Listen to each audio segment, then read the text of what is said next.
Hello అందరికీ, నా pregnancy story మీతో షేర్ చేద్దాం అనుకుంటున్నా. నీది మాకెందుకు అంటారేమో కొందరు.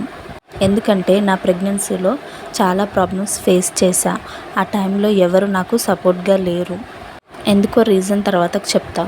మన మనసులో బాధ ఉన్నప్పుడు పక్కవారితో షేర్ చేసుకుంటే మన మనసు ప్రశాంతంగా ఉంటుంది, మనకి భారం తగ్గుతుంది అంటారు కదా. అందుకే నాకు నా బాధని పంచుకోవడానికి ఎవరు లేరు నాకు సపోర్ట్గా. అందుకే మీతో షేర్ చేద్దామని అనుకుంటున్నా. నా ప్రెగ్నెన్సీ స్టోరీ చెప్తే నా మనసులో భారం తగ్గుతుంది, అదే తెలియని వాళ్ళకి తెలుస్తుంది. కొందరు అనుభవించిన వాళ్ళు అవును అవును ఇలానే ఉంటుంది అని మీరు కూడా నాతో పంచుకుంటారు కదా మీ స్టోరీస్ కూడా.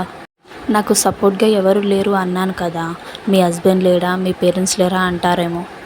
నా హస్బెండ్ కూడా అందులో భాగం, అందుకే అలా చెప్పాను. మా పేరెంట్స్ విషయానికి వస్తే, మనం ఇక్కడ పడ్డ బాధలు వాళ్ళకి చెప్పుకుంటే వాళ్ళు ఎలా ఉంటారు, వాళ్ళు అక్కడ ప్రశాంతంగా ఉండలేరు కదా.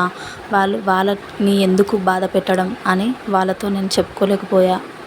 నన్ను ఎన్ని బాధలు పెట్టినా, నాకు ఎంత బాధ కలిగినా కానీ అలానే ఓర్చుకొని ఉన్నా. ఎందుకంటే నాకు పిల్లలు పుట్టారు కదా. పిల్లలు పుట్టకుంటే ఏదో తర్వాత చూసుకోవచ్చు, కానీ పిల్లలు పుట్టారు కాబట్టి తప్పదు కదా, ఇంకా అనుభవించాలి అనుకొని ఇంతవరకు వచ్చాను. నా వీడియోస్ మీకు ఇంట్రెస్టింగ్గా ఉంటే లైక్ చేసి సబ్స్క్రైబ్ చేయండి.